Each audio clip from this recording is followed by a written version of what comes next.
The Nightforce 4-32 by 50 is one of my favorite scopes, but how about its little brother, the 2.5-20 by 50 NX8? Stay tuned while we take a look at the 2.5-20 by 50 NX8 F1.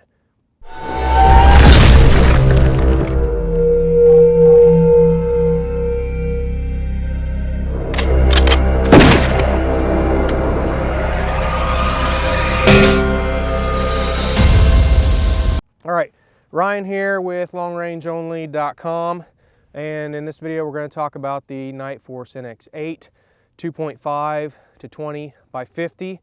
Now I've been shooting this for quite a while. I got it a little bit after my 4-32 by 50, and I've been shooting it quite a bit as well, and we've already got a review, so if you are interested in that scope, go check it out.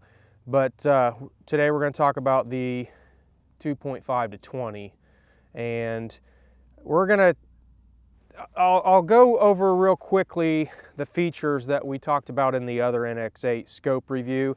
It's got the Digilume with the green and the red reticles. It's got different power settings for those that want to use that.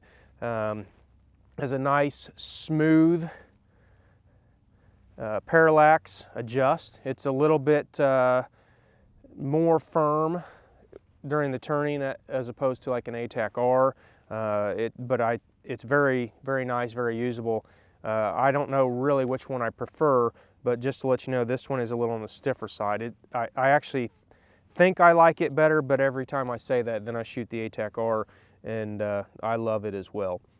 It's got the nice, firm, and detent, tactile feeling turrets that Nightforce is known for. It's going to be just like the 4-32. It's going to feel very similar to the NXS.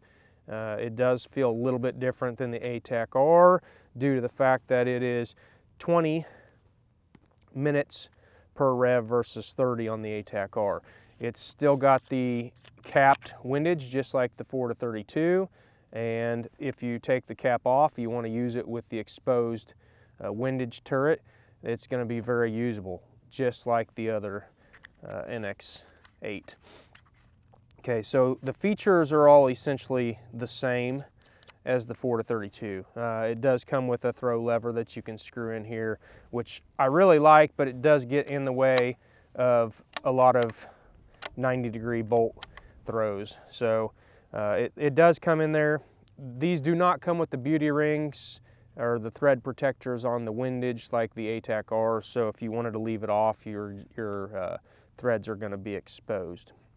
Okay, when you are comparing this to other scopes in that 20 power range, like the Swarovski, the Zeiss V6, and the Leupold Mark V HD, this one has better field of view at the high and the low end. So if that's something you're coming to this lower magnification scope looking for, this is going to be at the top of the list.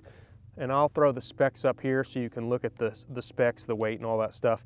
Weight wise, it's going to be right in line with the 4-32. There's not a lot of weight savings there. So what are you gaining with this over, start with the competition? To me, you're getting the Nightforce durability. This scope tracks well, tracks perfectly, just like you would expect out of a Nightforce. Like I said, Nightforce durability, and you get if you're used to a Nightforce scope, the turrets that you're used to and all the great features you're used to for a Nightforce. It does have the higher field of view than the other scopes that are competing against this. It is about the same weight. It's a little bit less than the X5 from Swarovski. It is about 6 ounces heavier than the Zeiss 3-18 V6, and it's about 3 ounces heavier than the Leupold. When it comes to glass, I did do a side-by-side comparison to this with the Leupold 3.6-18 by 44 Mark V HD.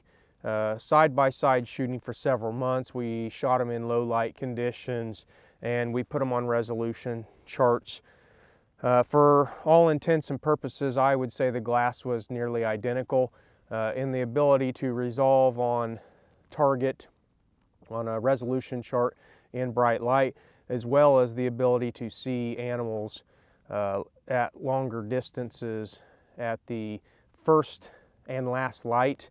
Like I said, nearly identical, and I wouldn't personally rate one over the other.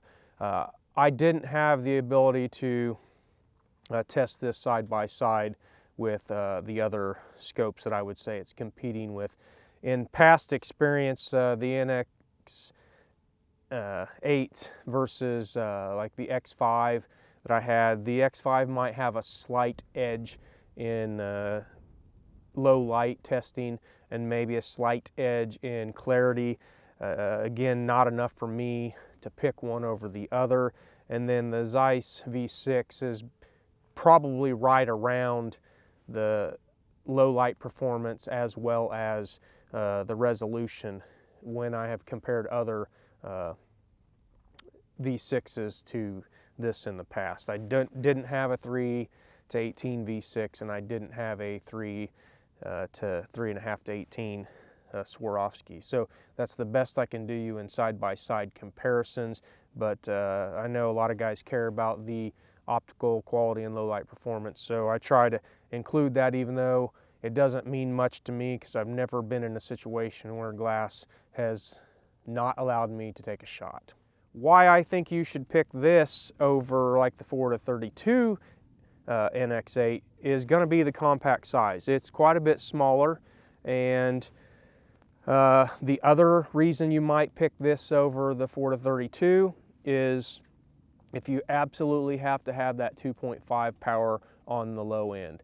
Since they're both first focal plane scopes, the 4 to 32 is going to allow you to dial down to 20 power if you really need to get a shot off where you need the field of view. This does have a little bit better field of view at 20 power over the 4 to 32, but it's not a whole lot. I don't think it's going to be something you really notice unless you're really focused on that. So this over the 4 to 32 is going to be the size, and also if you need that 2.5 power. Now the scope reticle is usable at 2.5, like if you're shooting coyotes or if you're doing some still hunting. I do find it to be usable.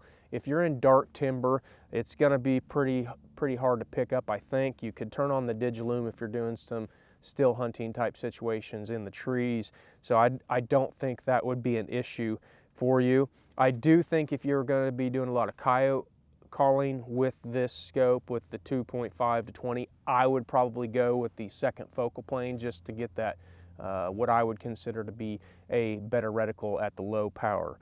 But if you, and honestly I think I would stick with the f2 on the 2.5 to 20 regardless. I think the biggest value to me for a hunter, as a hunter, is on the first focal plane is the ability to dial a scope like a 25 power or a 32 power back down if you're trying to find an animal, take a long range shot, and you want to keep the subtensions the same. With this 20 power, you're kind of already in that power range where you're probably not going to need to dial it back often on long range shots, so I don't find the first focal plane as useful. Like I do prefer the first focal plane by far on the larger power scopes like the 25s and the 32s. So this, like I said, this is going to be short and sweet, so let's just go ahead and wrap it up. Why you would choose this over the 4 to 32 is going to be the size, and if you need that 2.5 power. If you want first focal plane, obviously I think that most guys are going to want it or going to have familiarity with both of them already.